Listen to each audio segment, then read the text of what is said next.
messieurs, bonsoir et bienvenue à cette nouvelle soirée organisée par l'association Infiniscience. Depuis maintenant 3 ans, vous le savez, notre association s'est fixée comme objectif d'inviter à Clermont-Ferrand des scientifiques qui ont, au cours de leur carrière, fait considérablement avancer les connaissances dans leur domaine de recherche. Car ce que souhaite Infiniscience, c'est que ces chercheurs partagent leurs connaissances, leur expertise avec les Clermontois. Les adultes, bien sûr, mais aussi et surtout les enfants, qu'ils soient élèves de primaire, collégiens ou lycéens. Car comme l'a écrit notre invité dans son dernier livre, Dans mes pas, c'est lorsqu'il était à l'école primaire qu'est née chez lui une fascination pour le pôle Nord. Et vous savez tous aujourd'hui où cette fascination l'a mené. L'actualité scientifique est riche aujourd'hui. La somme des connaissances scientifiques double tous les ans. Alors qu'il n'y a encore que quelques décennies, ce n'était que tous les 5 ans. Cette accélération des découvertes scientifiques peut également entraîner des dérives. Il y a 2 jours, par exemple, une équipe de chercheurs chinois a annoncé avoir réussi à mettre au monde un bébé génétiquement modifié. Qu'en pensez? Qu'en disent les chercheurs? Pour avoir quelques éléments de réflexion, je vous invite à vous rendre sur notre site internet pour réécouter la conférence qu'Axel Kahn a donnée il y a quelques mois à Clermont-Ferrand sur la responsabilité et le pouvoir humain sur le génome. Mais cette accélération des découvertes scientifiques permet également à l'humanité de relever de superbes défis. En début de semaine, la NASA et le CNES ont réussi à poser sur le sol de la planète Mars, à quelques 50 millions de kilomètres de la Terre, un robot qui va écouter battre le cœur de la planète rouge grâce à un sismomètre fabriqué en France. Je tiens à remercier chaleureusement la ville de Clermont-Ferrand, le conseil départemental et la librairie Les Volcans pour leur soutien sans faille depuis la création de notre association. J'en profite également pour vous annoncer nos prochains rendez-vous. Nous nous retrouverons tout d'abord le 25 janvier prochain à l'Opéra-Théâtre de Clermont-Ferrand avec notre parrain Hubert Reeves qui nous proposera un spectacle qui lie l'astronomie et la musique classique accompagné par l'ensemble Calliope. Malheureusement, si vous n'avez pas pris vos places, c'est déjà complet. Mais nous nous retrouverons aussi le 13 mai au Polydôme cette fois, puisque nous aurons le plaisir d'accueillir le paléanthropologue Yves Coppens, qui nous parlera évidemment de l'origine de l'homme. J'en viens maintenant à la présentation de notre invité du jour. Jean-Louis Etienne, vous êtes médecin, spécialisé en médecine du sport et diplômé de l'Université de Grenoble. Vos travaux portent principalement sur la physiologie humaine dans des conditions extrêmes. À ce titre, en tant que médecin, vous avez participé à de nombreuses expéditions dans l'Himalaya, au Groenland et en Patagonie. Vous avez également monté vos propres expéditions, comme en 1986, lorsque vous visez d'atteindre le pôle Nord en solitaire. Expédition pendant laquelle vous tirerez pendant 63 jours votre traîneau pour finalement devenir, le 14 mai 1986, le premier homme à atteindre seul le pôle Nord. Au cours de cette aventure, vous rencontrerez Will Steger et vous déciderez ensemble de relever un autre défi, celui de traverser l'Antarctique, en passant par le pôle Sud en traîneau à chien. Votre expédition durera 7 mois, entre 1989 et 1990. En 2002, vous retournez au pôle Nord pour une mission d'étude du réchauffement climatique en dérivant 3 mois à bord du Polar Observer. En 2010, toujours au pôle Nord, vous traversez seul l'Arctique en ballon pendant plus de 5 jours, un exploit qui a également marqué les enfants qu'on a rencontrés cet après-midi. Et puis, il y a une autre ligne de votre CV que je ne pouvais pas ne pas rappeler ici, dans la ville des leaders du top 14 de rugby, puisque vous avez été demi de mêlée au Castres Olympique. Ce soir, vous allez nous parler d'un autre match. Un match que l'on ne peut pas perdre, un match que l'on ne doit pas perdre, celui qui nous oppose au réchauffement climatique. Bonne soirée à tous.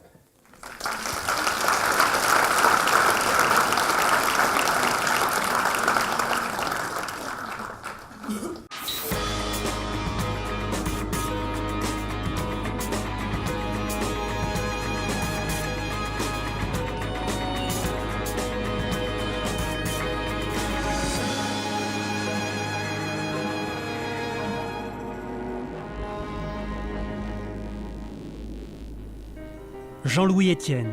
À 64 ans, ce médecin explorateur, comme il se définit lui-même, n'en finit pas de parcourir le monde.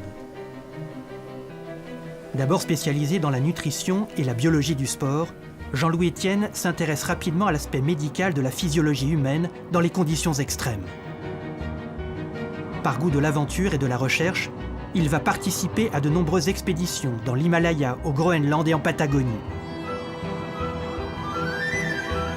Amoureux passionné de la montagne, il ne délaisse pas pour autant les océans et poursuit son chemin maritime comme équipier à bord de Penduic 6 d'Éric Tabarly lors de sa course autour du monde dans les années 70.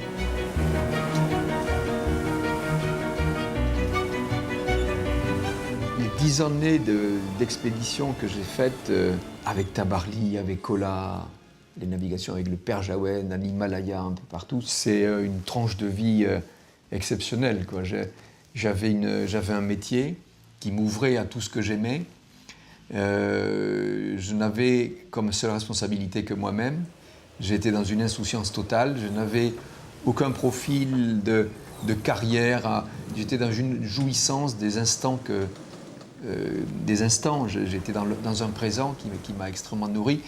Je me suis aussi habitué à connaître ces expéditions, comment est-ce qu'on les montait. J'ai totalement dédié ma vie à ce que j'avais envie de faire. C'est un souvenir impérissable et c'est quelque chose qui me fait dire aux autres d'aller un instant dans sa vie ou le plus possible vers la voie de ses rêves. Après 10 ans d'une vie aventureuse bien remplie, pour Jean-Louis Etienne, c'est l'appel des pôles. Excusez-moi. Chaque fois que j'en parle, c'est énorme. Je revis ce moment, c'est énorme.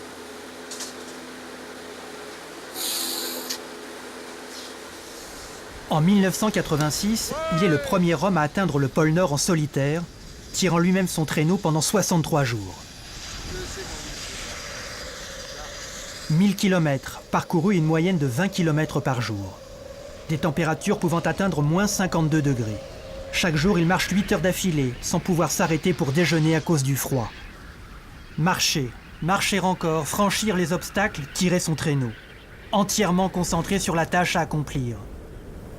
Chaque jour est un combat contre la fatigue, le froid et la solitude. Le soir, après avoir monté sa tente, dans un endroit aussi abrité que possible, il trouve sa récompense dans la distance parcourue qui le rapproche du but. Aller seul au pôle Nord, c'est très très orgueilleux comme parcours. Très ambitieux, vous voyez, et on se trouve confronté, une fois qu'on est seul tout d'un coup sur la banquise, à cette espèce d'invention qu'on s'est faite en disant « mais je me suis inventé un truc qui me dépasse ».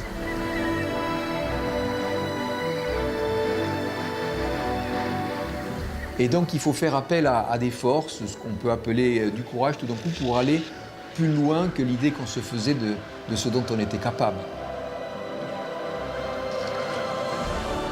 On découvre ses limites, quoi. J'aime bien de dire qu'on ne les repousse pas, on les découvre, on ne sait pas de quoi on est capable tant qu'on n'a pas été confronté, vous voyez. Et donc là, j'avais mis la barre très haute.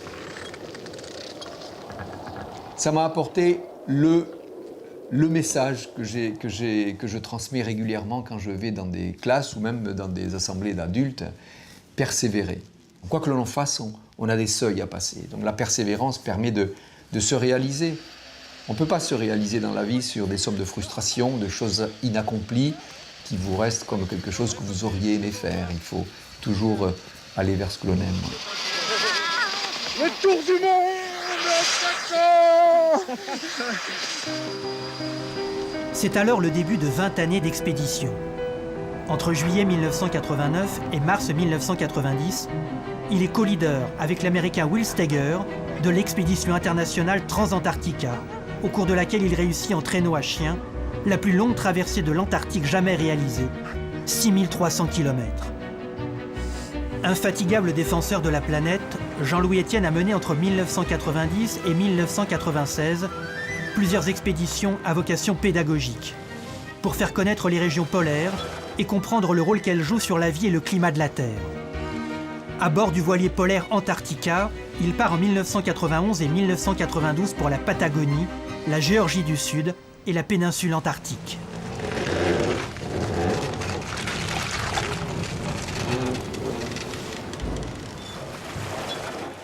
Moi, je ne suis pas le scientifique de terrain. J'offre l'accès à des territoires qui sont souvent difficiles, si vous voulez, ou coûteux.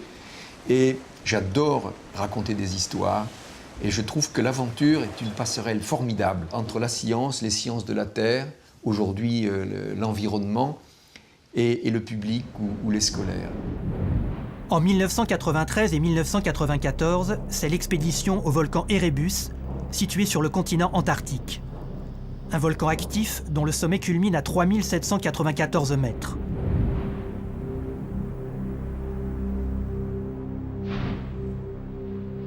Après 10 jours d'ascension pour atteindre le sommet, une déception attend les scientifiques.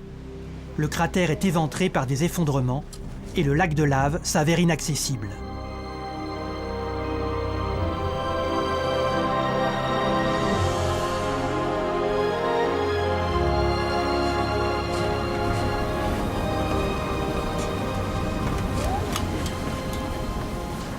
S'il est impossible pour l'équipe de descendre au fond du puits, l'expédition permettra aux scientifiques de ramener de précieux échantillons de glace et de gaz.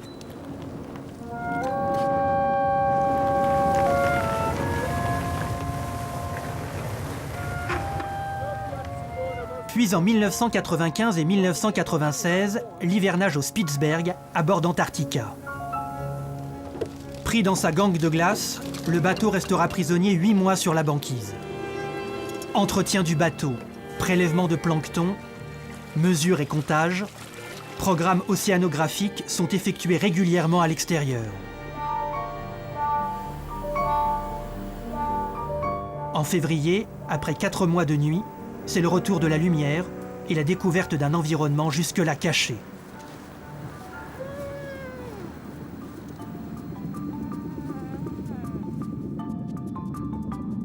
Au printemps 2002, Jean-Louis Etienne a réalisé la mission Banquise, une dérive de 3 mois sur la banquise du pôle Nord, à bord du Polar Observer pour un programme de recherche et d'information sur le réchauffement climatique.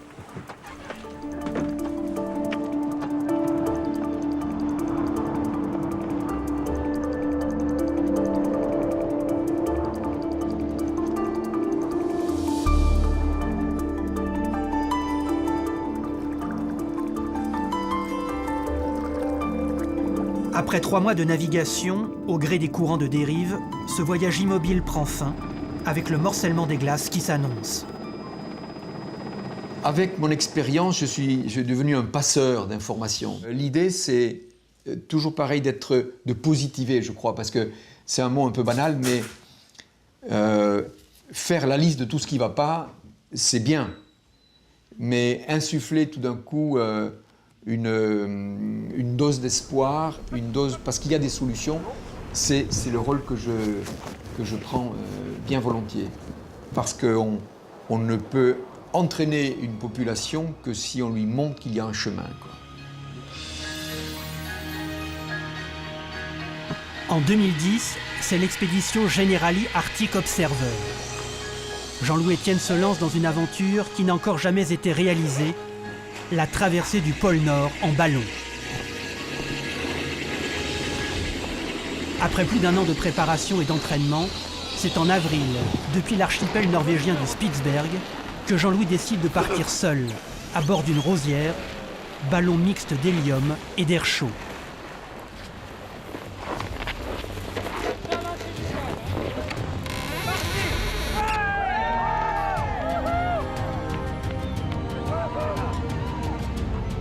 C'est magnifique. Général Lee et Jean-Louis Etienne s'engagent sur ces terres polaires pour attirer l'attention du monde sur le chaos climatique à l'échelle planétaire qu'engendrerait la disparition de la banquise arctique.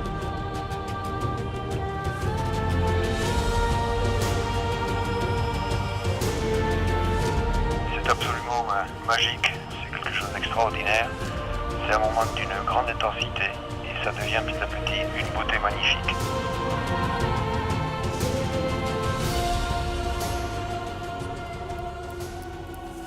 Vol à très basse altitude, brouillard, tempête, début d'incendie, perte de ressources électriques et électroniques, privation de sommeil.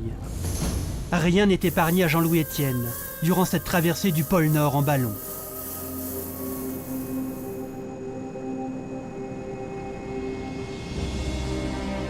Après plus de 120 heures de vol et 3500 km parcourus, c'est finalement en pleine Sibérie que Jean-Louis Etienne se pose. Bravo. C'était plus que j'imaginais. Ouf. Ah putain. Une nouvelle fois, il réalise une première mondiale. Je faisais comme ça et j'avais les larmes qui me coulaient sur les joues.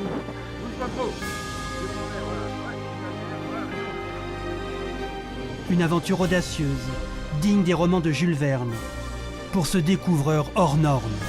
C'était beaucoup plus dur que je n'imaginais. Hier, j'ai eu un contact en France, là, qui m'a dit alors ça a duré 5 jours, vous pensiez ça? J'ai l'impression que ça durait 1 an. C'était du non-stop permanent, non-stop, avec l'œil rivé sur 2 choses, le variomètre, c'est-à-dire est-ce que ça monte ou ça descend, et l'altitude. C'est inimaginable, quoi. Je suis allé, en ce qui me concerne, assez loin, quoi. Les adultes en situation de gouvernance aujourd'hui, qu'elles soient industrielles, politiques, même familiales, ont pris les questions environnementales sur le dos, un peu sur le tard, n'ont pas été formés à ces préoccupations. Mais les générations qui arrivent, il faut qu'elles aient ce réflexe spontané qu'à chaque décision qu'ils prendront, ça a des conséquences. Et prendre ces conséquences en compte et d'agir en fonction de ça.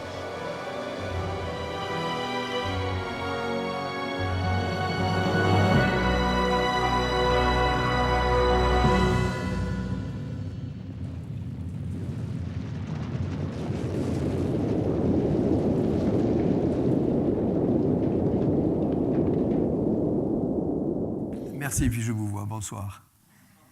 Et chaque fois que je vois ce film, je me dis que vous avez en face de vous un héros. Voilà, il fallait le dire. Merci.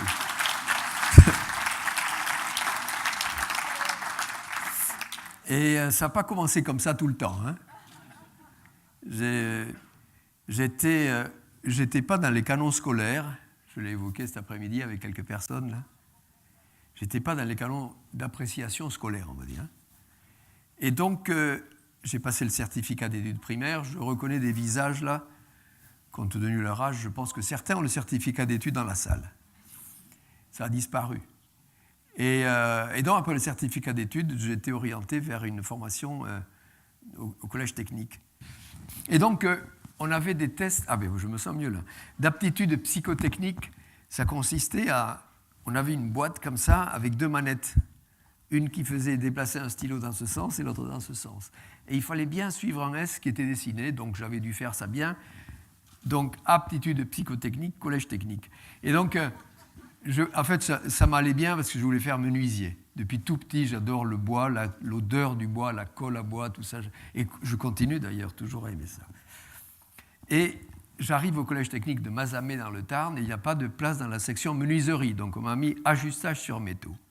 Et donc pendant la première année, s'il y en a qui ont fait ça, et peut-être certainement dans la salle, il y en a qui ont fait ça, vous arrivez la première année, on vous donne un bloc de métal de 10 sur 10, à peu près comme ça, et 3 limes.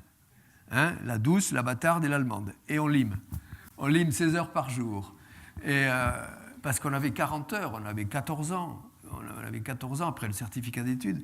Et on lime. Et il faut faire des surfaces planes, des surfaces d'équerre, on termine au grattoir, etc. Et puis, donc, on avait 16 heures d'atelier par semaine, mais on avait aussi du dessin technique, on avait de la technologie de construction, la technologie des matériaux. Et j'ai commencé à aimer la scolarité. On était jugé sur... C'était la vraie vie, quoi, vous voyez. Et donc, j'ai repris confiance dans le parcours scolaire à partir de cette formation professionnelle. Et on était quelques-uns à bénéficier de la naissance, on va dire, du bac technique. C'était assez récent. Et donc, on était quelques-uns, on dit, mais cela, il faut les... Après le CAP, on passait le BEP, brevet professionnel. Et donc, on est court-circuité, on est rentré en seconde technique, ça s'appelait TM, technique mathématique. Et donc, j'ai passé le bac, un bac technique, et puis la première année, puis après, je savais que je voulais faire médecine. J'ai fait un bac de mathématiques, et je suis entré après à la fac de médecine de Toulouse, en médecine à Toulouse.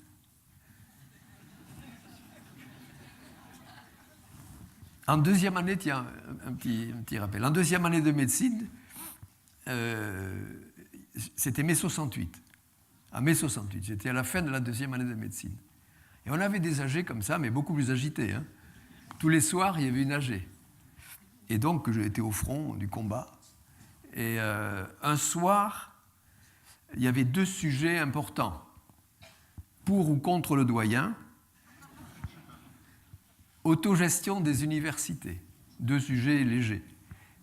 Et donc, la première, ça a été classé assez vite. Hein. Pour ou contre le doyen, vous vous en doutez. Contre, à l'unanimité. On ne savait pas très bien à quoi ça servait, mais on était contre. Et ensuite, autogestion des universités, ça c'était quand même un sujet un peu ardu. Quoi, hein. Donc il y en avait qui avaient déjà des idées, bien sûr. Quoi. Ça allait de l'extrême droite à l'extrême gauche, on privatisait, etc. Donc chacun avait des idées. Là, j'ai compris que j'avais atteint le maximum de ma compétence.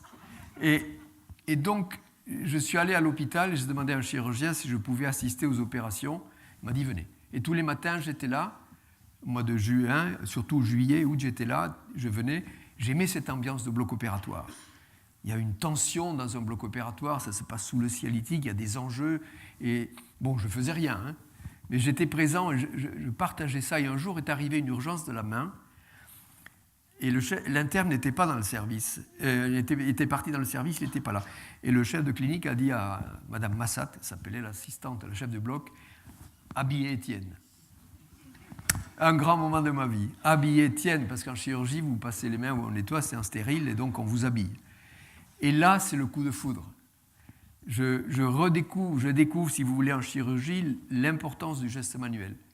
Et donc, ça a été pour moi vraiment un retour vers le travail manuel. Donc, j'étais passionné, j'habitais à l'hôpital, j'avais un chirurgien, un chef de clinique qui m'avait à la bonne, il m'appelait quand il me dit « Venez Étienne, demain j'ai un estomac, venez Étienne, machin, j'ai quelque chose, une hanche, etc. » Donc, il me faisait... Mais, donc, j'ai passé le concours d'internat et j'étais interne, j'adorais l'orthopédie. Ça a été j'étais à l'aise en orthopédie, j'avais un CAP, moi je savais mettre des plaques, des broches, des vis, des clous. C'est ça l'orthopédie, hein, avec une vision dans l'espace, parce que il faut être un peu bricoleur pour faire une réduction de fracture avec 3 vis et que ça tienne, vous voyez, hein, il faut les mettre bien pour que vraiment ça... Voilà. Donc j'étais passionné par la chirurgie orthopédique, par la chirurgie en général.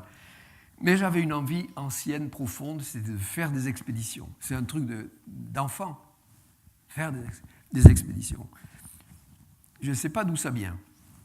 On avait à la maison un numéro, un magazine qui s'appelait l'Illustration. L'Illustration, on trouve ça chez les antiquaires. Hein. C'était du temps de l'Empire français. National Geographic à la française, vous voyez. Ça parlait du monde entier. Si vous regardez la carte de ces années-là, on avait une grosse partie du territoire planétaire. Quoi, hein. Et donc, on envoyait, il y avait sur ce magazine-là, vous le trouverez chez les antiquaires, c'était des crayonnés, c'était en noir et blanc, on voyait des bateaux qui quittaient le port, on voyait des caravanes de porteurs, etc. Et ça me plaisait bien. On envoyait tous les corps de métier partout, il y avait besoin de main-d'œuvre partout. Et donc, je me projetais là. J'habitais à la campagne, un petit village, Vielmur, 800 habitants. On habitait au bord du village. Derrière, c'était les champs. J'avais des animaux apprivoisés. Je vivais dehors. J'aimais cette vie-là. Je me faisais des rêves, quand j'étais jeune, d'expédition, sans aller bien loin. On avait le Tarn, il n'y a pas la mer, il n'y a pas la montagne. On a quand même le pic de Nord, qui peut ressembler un peu au Puy de Dôme, qui est quand même plus vertical. Le pic de Nord, c'est 1200 mètres, c'est tout rond. Et on y allait de temps en temps. Et je me souviens de rêver de choses comme ça, d'expédition. Et donc, cette envie d'expédition est revenue. Et donc, je me suis dit, je suis médecin, j'étais interne en chirurgie, j'avais une expérience de l'urgence, et je me suis dit, je vais proposer mes services de médecin pour faire des expéditions. Et c'est comme ça que j'ai commencé. J'ai commencé avec le père Jaouen, c'est un jésuite, Jaouen, qui avait 2 bateaux, dont un mythique qui s'appelle le Bel Espoir. Et moi, pour mon service national, j'étais à Marseille, et je faisais des gardes dans un centre d'accueil de toxicomanes. Donc le milieu, je le connaissais, vous connaissez le vocabulaire, etc. Et le père Jaouen prenait en mer, sur son bateau, des toxicomanes, des sorties de prison, enfin des jeunes en difficulté sociale.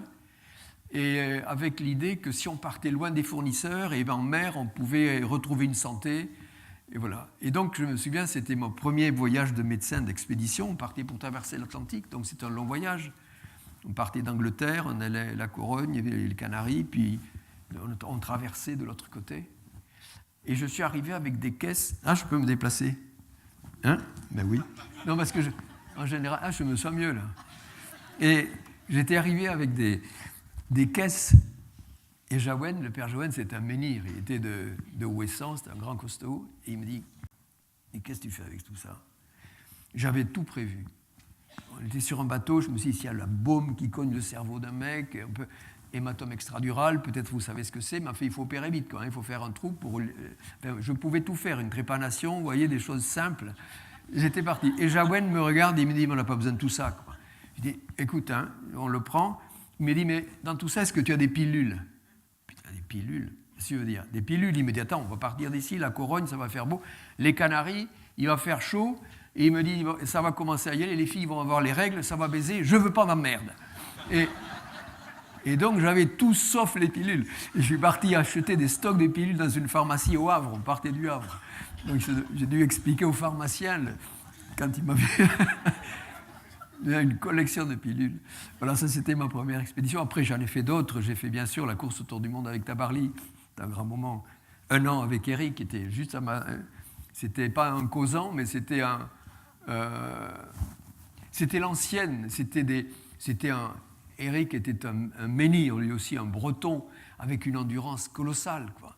C'était une période avant la régate pointue, quoi, hein, qu'on connaît aujourd'hui. C'était celui qui avait l'endurance, qui pouvait tenir dans la grosse mer. On n'avait pas la météo. J'ai fait la course autour du monde avec lui, on ne prenait pas la météo, parce que de toute façon, on n'avait rien pour la prendre. Il ne voulait pas de radio, il ne voulait rien, donc on n'avait rien. Et... c'était en 80... Non, attendez, avant. 77-78. Et il n'y avait bien sûr pas de GPS. Il n'y avait pas de... On faisait au sextant. On se débrouillait bien. Et donc au sextant, on mesure la hauteur de l'astre par rapport à l'horizon. On prend le chrono. Donc il faut un chrono, un sextant et quelques tables. Enfin, quelques tables de calcul. Et on y arrivait. Et donc, Eric faisait le point, ce qu'on appelle la méridienne, c'est la latitude. Et Philippe Poupon, on était avec Philippe Poupon, qui était déjà un grand navigateur, il faisait le point étoile. C'est magique, le point étoile. Donc l'astre solaire, il faut avoir le soleil, mais ça c'est facile, et l'horizon en même temps. Et vous voyez le capitaine Haddock, ce qu'il fait comme ça, là, vous descendez, avec un miroir, vous descendez le bas du soleil sur l'horizon, et tac, vous regardez l'heure. Vous le faites 3 fois, et donc après, vous avez une idée. Et avec Poupon, on faisait le point étoile. Moi, j'étais de son quart. Alors le point étoile, il fallait 3 étoiles. Alors, il regarde les éphémérides, il me disait, il y en a une qui va sortir là, une autre là et une autre là. Alors, on était chacun à guetter devant notre étoile, et on lui disait, ah, une étoile ici. Donc, parce qu'il faut l'étoile et l'horizon. Vous voyez, le moment est court. Hein, parce qu'en général, quand l'étoile arrive, l'horizon... voilà. Et donc, on faisait ça. Donc, c'était une façon de naviguer qui était à l'ancienne, mais enfin, le sentiment d'être sur le meilleur bateau de course, quand même. Mais on allait à 12 nœuds, 10, 12 nœuds, 14 nœuds en descente, enfin, quand vous partez au surf. C'est vrai. S'il y en a qui naviguent, vous savez, partir au surf, vous voyez ce que je veux dire, vous avez la vague qui soulève le cul comme ça, et vous partez, on a le sentiment le bateau est en pente comme ça, on part. Et on arrivait jusqu'à 14 nœuds, ce qui est énorme. Aujourd'hui, presque sans vent, ils vont à 25 nœuds, les bateaux volent. Mais la différence qu'il y avait entre ce qu'on a fait et maintenant, c'est que, bon, nous on n'avait pas la météo, on prenait ce qui arrivait, quoi, parce que de toute façon on était impuissants à faire quoi que ce soit. Aujourd'hui, les bateaux de course qui vont très vite, ils vont plus vite que le déplacement des dépressions. Et donc, quand vous avez une dépression là et là et là, vous savez que vous allez vous déplacer plus vite qu'elle, donc vous allez à l'endroit où vous allez prendre le vent portant. Donc c'est une navigation, donc la météo est l'élément essentiel, si vous voulez, qui guide aujourd'hui ces navigateurs de course au large, parce que donc, ce sont des ingénieurs, ils ont des écrans, ils sont devant leur truc comme ça, et donc ils optimisent absolument le moindre filet d'air. Donc et pour gagner, il faut être bon, à part Joyon, qui est très bon, très très bon, mais qui est de cette génération un peu tabarlien. Avant, c'était passionnant, j'ai trouvé cette confrontation entre l'ultra-moderne bateau et puis le Joyon, qui est quand même un bon bateau. Donc voilà, j'ai découvert la mer. J'ai navigué avec Alain Collat, donc j'ai aussi fait de la montagne, c'était mes premiers amours, la montagne. Je rêvais de montagne dans le Tarn, et donc je rêvais de montagne avec Frison Roche, qui avait écrit Premier de cordée, La Grande Crevasse. Et donc en lisant, j'avais le massif du Mont Blanc en 3 volets, c'est comme ça, collé dans ma chambre, et en lisant Frison Roche, je suivais les glaciers, je connaissais l'emplacement des refuges, le long des glaciers, le long des sommets, donc je rêvais de de montagne. Mon premier sommet, je l'ai fait à 25 ans. En première année d'internat, j'avais un copain qui était interne et qui était alpiniste. Il m'a amené au pic d'Aneto, c'est dans les Pyrénées. Et je me souviens le jour où j'ai mis les crampons et la corde parce qu'il y avait de la glace au bout. Là. Ah, la première fois, ça m'a fait un peu le même effet que quand on a dit habiller Étienne. Habillé en montagnard, des crampons, la corde et tout.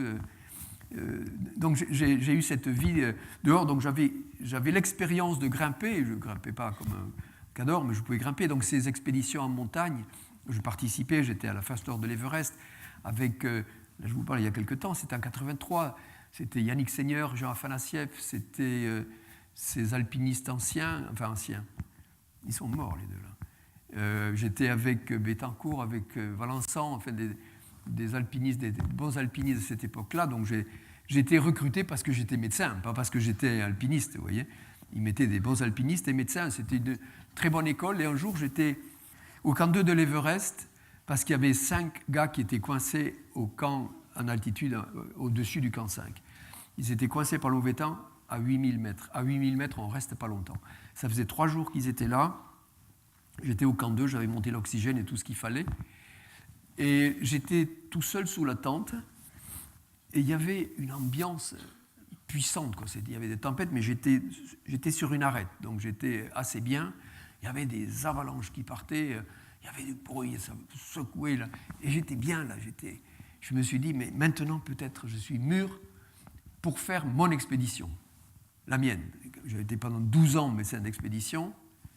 Et là, je me dis, maintenant, je vais faire la mienne. Et le pôle Nord est arrivé comme quelque chose qui était une évidence. Parce que le pôle Nord, ce n'est pas technique, vous voyez. Ce n'est pas compliqué d'aller au pôle Nord. Quand je dis compliqué, on n'a pas besoin d'avoir fait 15 ans la course au large, ça demande une connaissance de la navigation, etc. C'est technique. L'alpinisme à un bon niveau, c'est technique. Aller au pôle Nord, tirer un traîneau, on n'a pas besoin de faire de stage. On vous l'accroche. Dans la seconde, vous avez compris qu'il va falloir tirer le traîneau. Vous voyez, on n'a pas besoin d'avoir fait une formation. C'est inné, tirer son traîneau. Par contre, ça se complique quand on... Alors, tirer un traîneau sur la banquise, donc vous avez vu quelques images, c'est très chaotique. Ce n'est pas moi qui les ai faites, c'était pendant la période d'entraînement.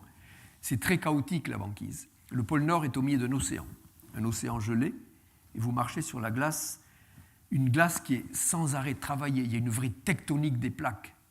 Donc c'est une couche de glace qui faisait 1,80 m, 2 mètres d'épaisseur. Aujourd'hui, elle est plus maigre.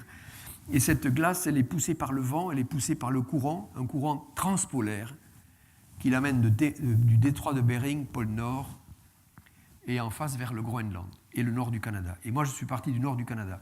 Donc vous partez contre la dérive, c'est-à-dire ces plaques de glace qui s'écrasent. Donc c'est un chaos. Vous ne voyez pas l'horizon. On tire le traîneau, on fait passer par-dessus, quoi. On a toutes les raisons de s'arrêter. Quand on tire le traîneau, il y a un petit coucou, c'est un twin otter, c'est pas tout, c'est un bimoteur, mais c'est pas gros, sur ce qui m'a posé tout à fait à l'extrême nord du Canada.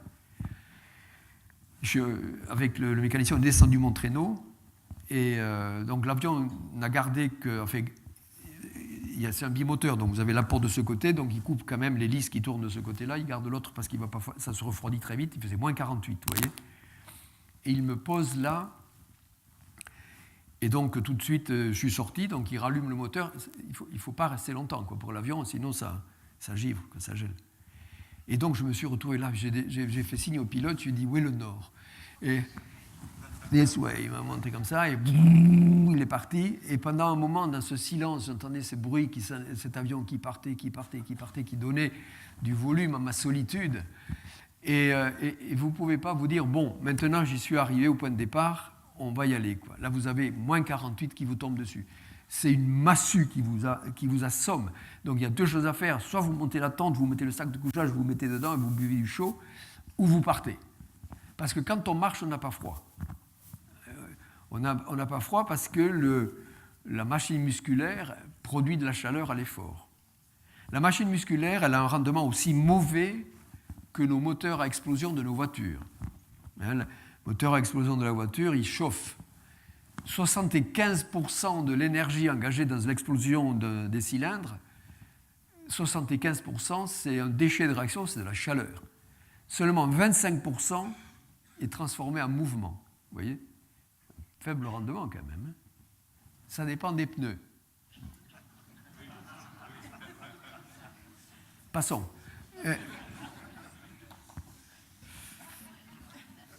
Ça dépend de la largeur des pneus, de sa capacité à... Mais enfin, en même temps, c'est une assurance quand on a des pneus qui adhèrent bien. Mais bon, le moteur à explosion des voitures, donc, a un mauvais rendement. Nos muscles, pareil. Seulement 25% de l'énergie mise en jeu dans la contraction musculaire est transformée en mécanique. 75%, c'est un excès c'est la chaleur. C'est la raison pour laquelle, quand on marche vite ou qu'on court, on a chaud. Donc, quand vous tirez un traîneau lourdement chargé sur une banquise très abîmée, on n'a pas froid. Même s'il fait moins 45, bien sûr, on a des zones qui sont fragilisées, etc. Ça se complique quand on s'arrête. Parce que tout d'un coup, vous avez la température très froide qui vous tombe dessus, donc on monte vite la tente, mais dans la tente, il y a la même température que l'extérieur. Il y a un avantage, c'est qu'on n'a pas de vent. Le vent est l'ennemi numéro 1 quand il fait froid. C'est l'ennemi numéro 1.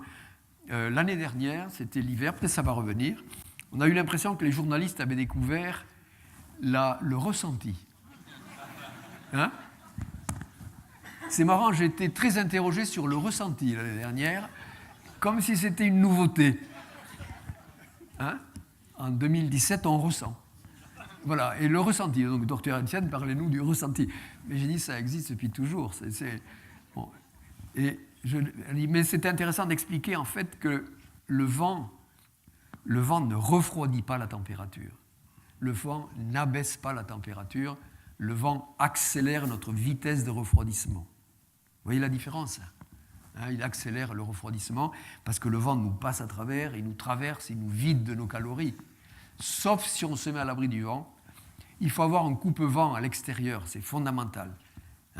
Les doudounes, les fourrures polaires, bon, c'est bien, ça fait un peu de volume. L'isolant, c'est l'air.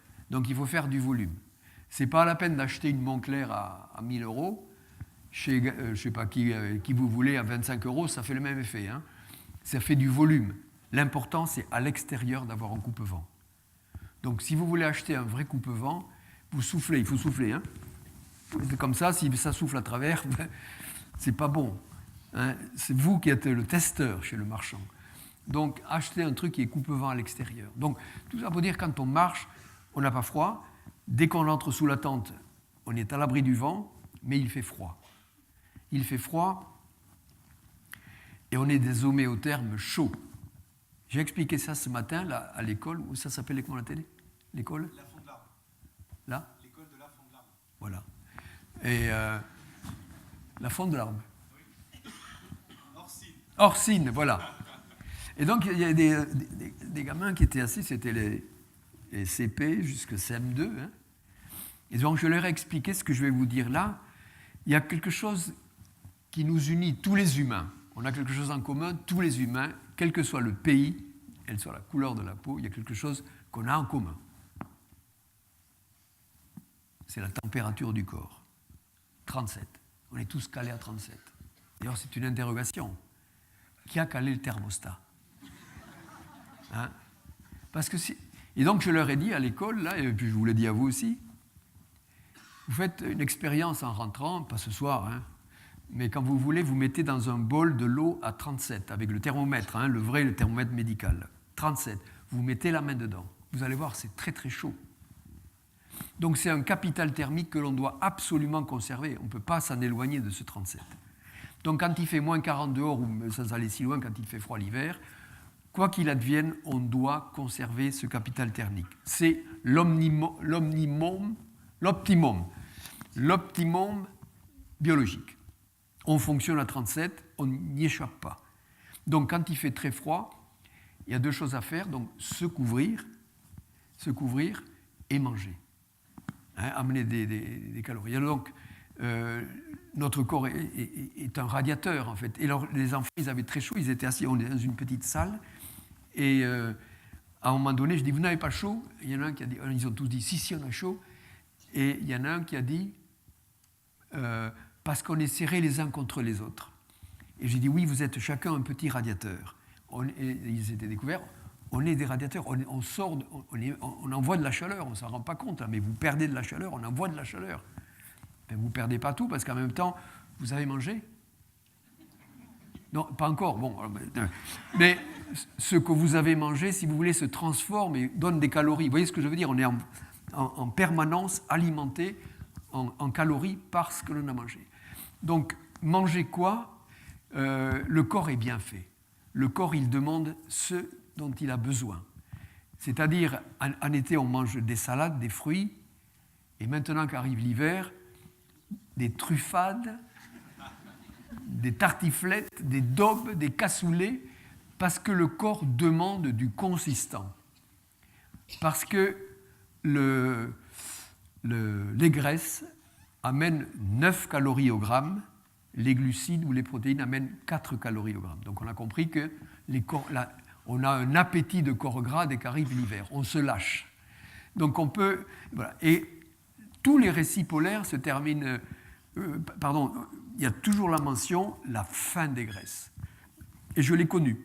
Je l'ai connu au bout de 15 jours, enfin, bien avant, assez tôt. J'avais sous-estimé ma ration calorique. L'apport en corps gras était trop faible.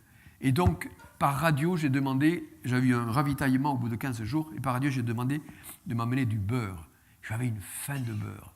Et donc, il m'a amené un bloc de beurre comme ça, qui était dur comme de la pierre. Donc, avec un petit piolet, je l'ai cassé, ça a éclaté sur le tapis de sol, et je ramassais les bouts de beurre, une glace 100% pur beurre. Et je me régalais, le corps avait besoin de ces corps gras, c'était voilà. Donc il faut manger et se couvrir. Et malgré tout, j'ai eu moins 52 dans la tente un matin. Et donc ça, c'est très très très froid. Et vous avez tout dessus, vous êtes couvert, vous avez tout dessus, et vous tremblez, et vous regardez la montre, il est minuit, et il faut attendre 6 heures que le jour commence à pointer, enfin, donc se réveiller pour partir. Et donc, j'ai tenu. C'est pour ça que une des expériences, toutes les expériences d'expédition, m'avaient amené à être un super campeur. Il y a les vieux campeurs, mais je cumule maintenant. Je cumule les deux performances. Vieux campeur et super campeur. Il faut être un super campeur parce que tout est compliqué. Tout est compliqué, vous voyez, le soir, au début mars, il fait nuit, et on n'a que 8 heures de jour, donc vous montez la tente, la nuit arrive, donc vous faites fondre la glace, tout ça se fait à la lampe frontale. Dès que l'eau commence à bouillir, vous faites une soupe, donc vous avez la lampe frontale, vous tenez le bol comme ça avec les gants, mais vous ne le voyez pas, le bol.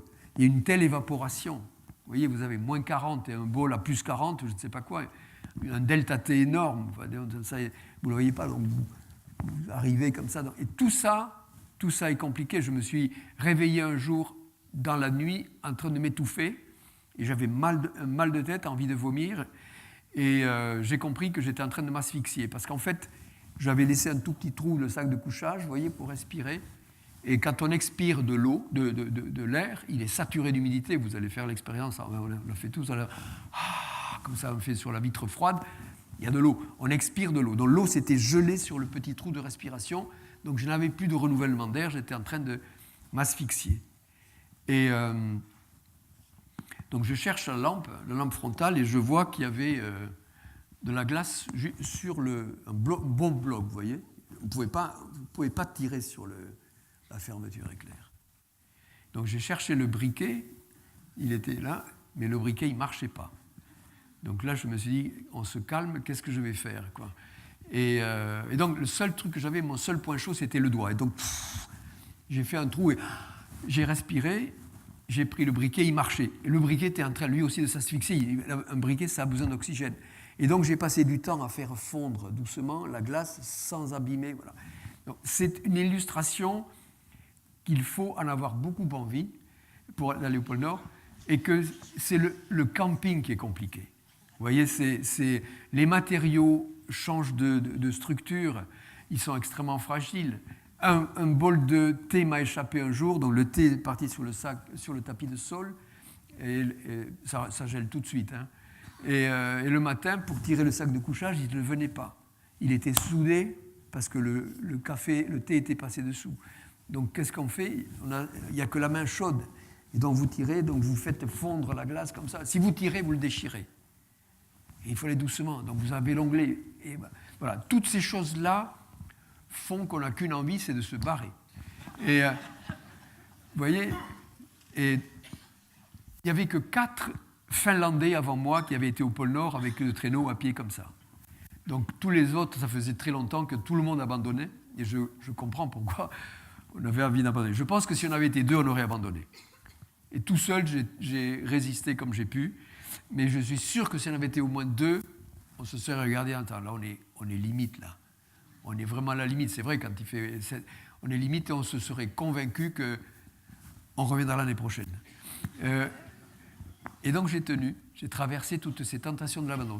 C'est ma meilleure école, si vous voulez. Ma meilleure école de vie, d'avoir tenu l'envie d'abandonner comme ça. Quand on a très très froid comme ça, on pisse sans arrêt. Hein, sans aller au pôle Nord, on s'en rend compte. Quand il fait froid, on a envie de pisser. Pourquoi ? Parce que le corps est bien fait. Le corps, il ferme les extrémités, il ferme la circulation. On n'a pas besoin des... C'est pas vital, les jambes et les bras.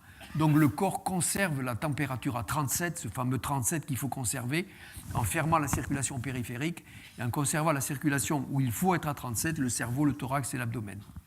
Et donc, tout d'un coup, ça ne circule plus, donc vous avez beaucoup de sang dans l'abdomen.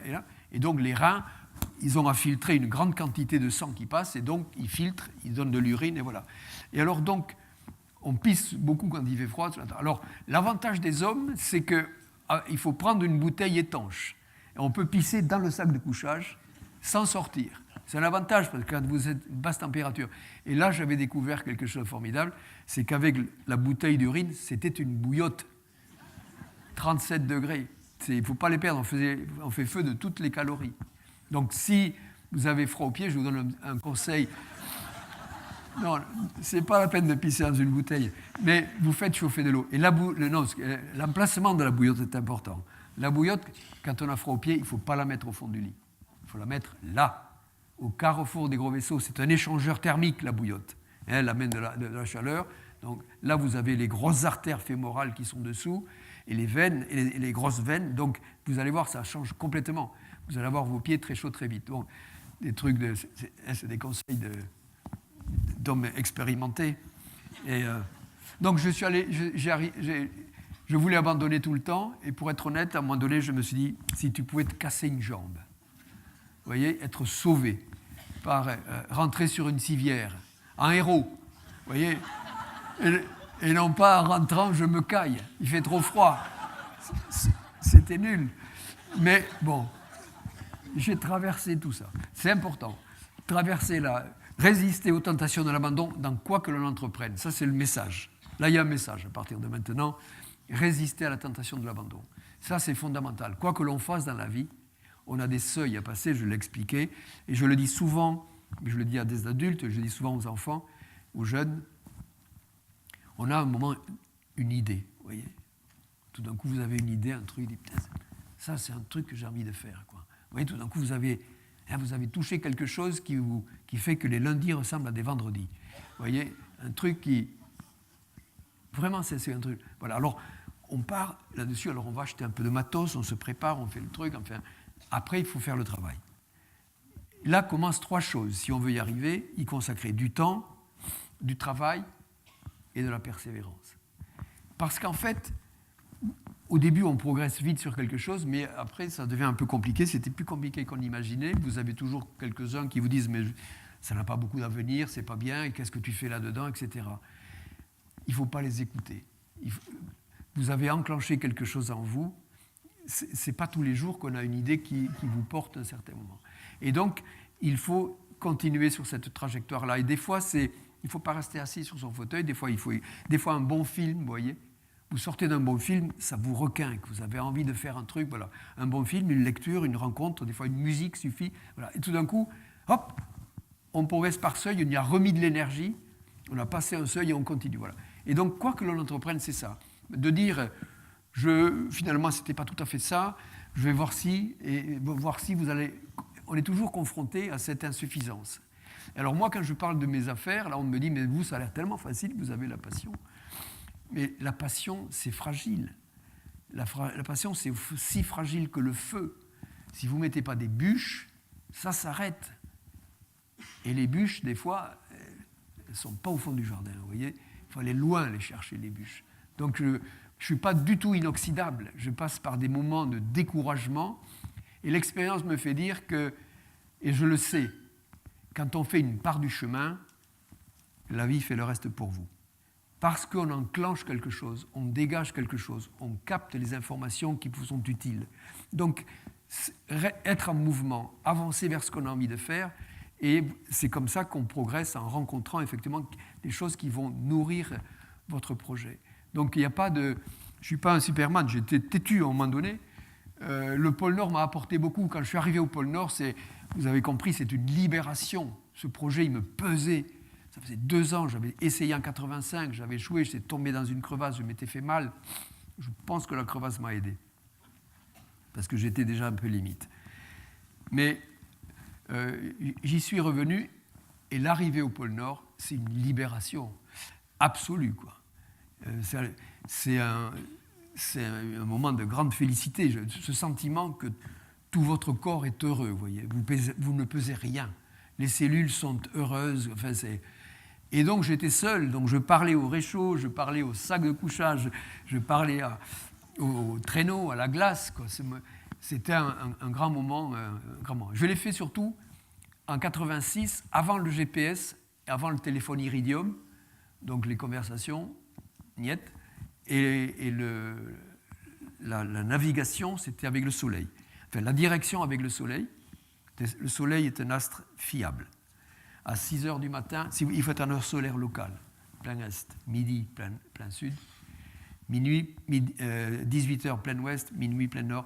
Et donc, si vous êtes en heure solaire locale, vous voyez, à 9 heures, le Soleil il est là, à midi, vous marchez sur votre ombre, et après, etc. Donc, c'est facile de trouver la direction avec le Soleil. Même quand il n'y a pas de soleil, on arrive avec l'expérience de deviner le halo. Donc c'est comme ça que j'ai trouvé la direction. Et la position, c'était une balise Argos que j'avais. Une balise Argos, c'est une boîte, elle ne vous dit pas où vous êtes.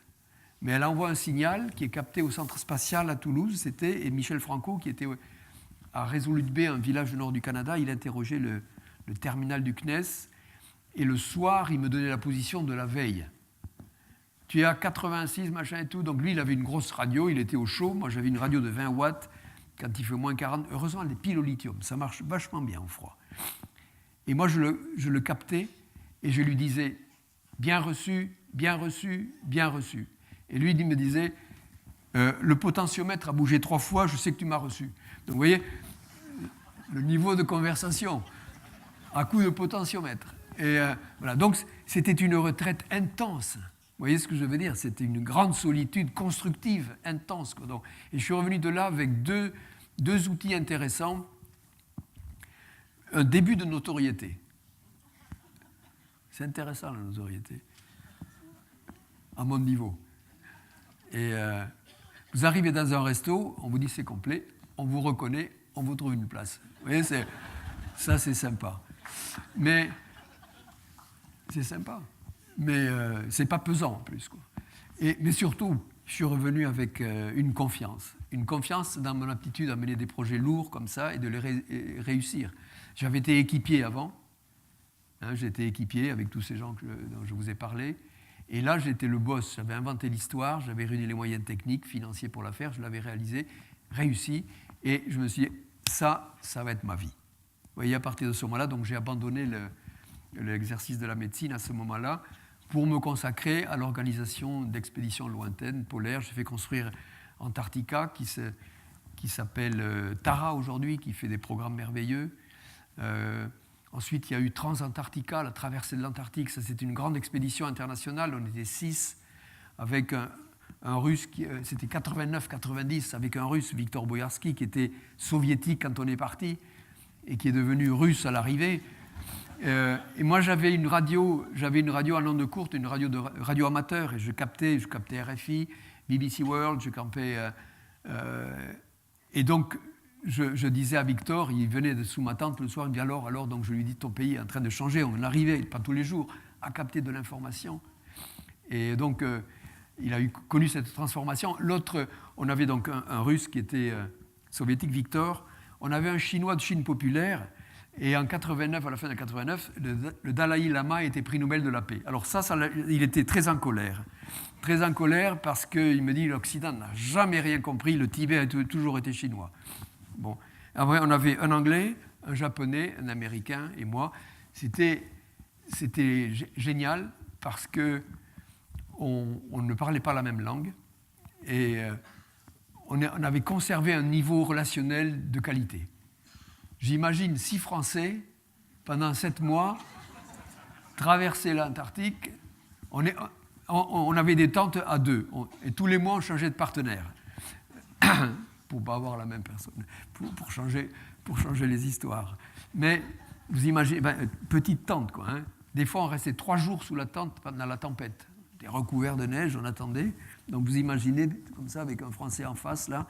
Donc on commence à se parler, etc. Puis, ça peut glisser la conversation, hein, on peut prendre, puis on est fatigué, etc. Ça se termine par la couleur de la voiture sur laquelle on s'engueule, des conneries comme ça, vous voyez. Et donc là, il y avait une certaine tenue. Déjà, parce que des fois, on peut se dire, je n'ai pas compris très bien ce qu'il m'a dit, peut-être qu'il n'a pas voulu me dire ça. Et inversement.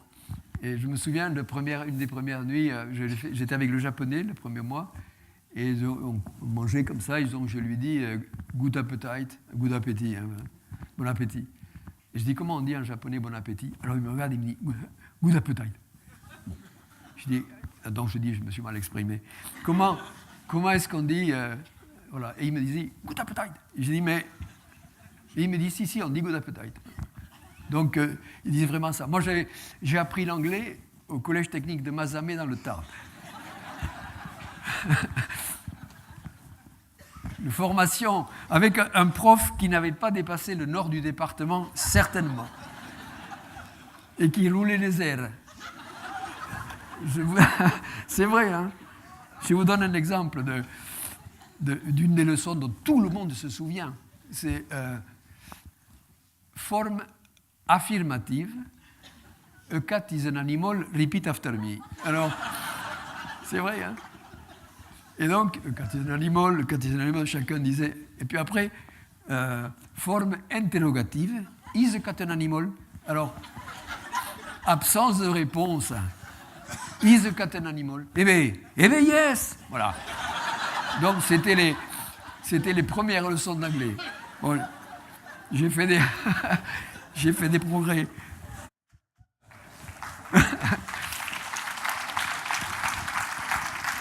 Donc, tout ça pour dire que si vous avez des enfants, petits-enfants, même des jeunes ici, même quel que soit l'âge, apprenez l'anglais. Non, c'est vrai. C'est fondamental. L'anglais est absolument indispensable, fondamental. Tous les rapports sont en anglais, les échanges sont en anglais, tout se fait en anglais. Hein, Nicolas? C'est absolument indispensable. Donc, quand je vais dans une classe, là, j'en ai fait il n'y a pas longtemps, là, première et terminale, j'ai dit, il faut apprendre l'anglais. Fluent English. Quoi. Et alors, vous voyez des trucs... Je dis, l'anglais, ce n'est pas une langue. D'abord, je me demande, est-ce qu'il y a des profs d'anglais dans la salle? Non, on est sauvés. Donc, non, je vous dis pourquoi. Je dis parce que... Enfin, on se réconcilie après. Je dis, l'anglais, ce n'est pas une langue.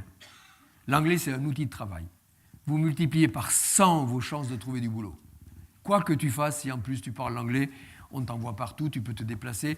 N'importe quoi que tu saches faire de tes 10 doigts et parler anglais, le monde est à toi. C'est essentiel, c'est fondamental. J'en ai assez souffert pour me dire que vraiment il faut parler l'anglais. Quel était le sujet de notre conversation? Ce soir, ouais. L'épaule. Bon, je suis pas hors sujet pour le moment. Ça va. Témoin acteur du climat. J'y viens. Témoin acteur du climat. L'épaule, le changement climatique, c'est le deuxième sujet.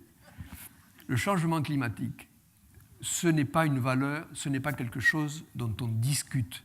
Ça ne se discute pas. Donc, les personnes qui disent, moi je parle du changement climatique, j'entendais Alain Juppé dire ça il n'y a pas très longtemps, moi je parle de changement climatique, le réchauffement, non, c'est le réchauffement dont il faut parler. La planète se réchauffe. Et c'est le réchauffement qui engendre des changements. Il ne faut pas avoir honte de dire ça. Hein? Je vais vous expliquer pourquoi il ne faut pas avoir honte de dire ça. De quoi la température moyenne à la surface de la Terre s'est réchauffée de 1 degré en un siècle. C'est ça le réchauffement climatique. 1 degré en un siècle. On ne le perçoit pas. C'est une valeur moyenne à la surface de la Terre. De quoi se parlent les gens le matin en allant chercher le pain? Salut, ça va? T'as vu le temps qu'il fait? Voilà. Les deux mamelles dans la conversation, la santé et la météo, le temps qu'il fait. Ils vont acheter. Si jamais en juin il fait un peu froid, il dit qu'est-ce que t'en penses toi du réchauffement climatique? Et l'autre dit ouais, c'est vrai, il raconte des conneries, moi j'y crois pas beaucoup, et toi tu y crois? Voilà. Ça ne se perçoit pas, vous l'avez compris. On perçoit le temps qu'il fait, on perçoit le changement. Bien sûr, on peut dire tiens cet hiver il fait plus. Voilà. Mais le réchauffement climatique dont on parle, c'est 1 degré en un siècle. Ça ne se perçoit pas. Ça, c'est sûr. Et c'est ça qui est en train d'engendrer tous ces changements climatiques. Pour que vous réalisiez quelque chose, c'est le docteur qui vous parle. Vous avez 37,8. Hein, pas bien. On appelle ça une fébricule en médecine. Pendant 80 ans, la Terre, elle s'est réchauffée de 0,8 degrés. 37,8. Petite fièvre. Mais pas bien. Hein, il faudra aller voir le docteur. Oui, c'est vrai que ça ne sent pas bien, il faut aller voir le docteur. Puis à un moment donné, il y a une complication qui arrive. Vous voyez, on en est là aujourd'hui. La Terre, elle a 1 degré de température. Elle a 38. On entre dans la phase des complications. On est en train d'altérer, de perturber le cycle de l'eau. Bon, autre chose. Bon, ça, c'est le premier tour. Vous avez compris, ça ne se perçoit pas. C'est des mesures scientifiques. Il faut croire les scientifiques. Dans des capteurs partout. Deuxièmement, ce sentiment qu'on pouvait tout envoyer dans l'air, hein, à la place. On a le sentiment que ça part dans le cosmos, que c'est géant le cosmos. On peut tout envoyer là-haut. En fait, c'est tout petit l'atmosphère. C'est tout petit, petit, petit. Vous partez du centre de rotation de la Terre. Il faut vite partir, il fait très très chaud. Vous partez du centre de rotation de la Terre, vous faites 6500 km, vous arrivez à Clermont-Ferrand. Les 10 derniers kilomètres, c'est l'atmosphère. Ce qu'on appelle la troposphère, la partie efficace. Les 10 derniers kilomètres, c'est l'épaisseur de l'atmosphère. Là-dedans, 79%, c'est de l'azote. Aucun effet de serre.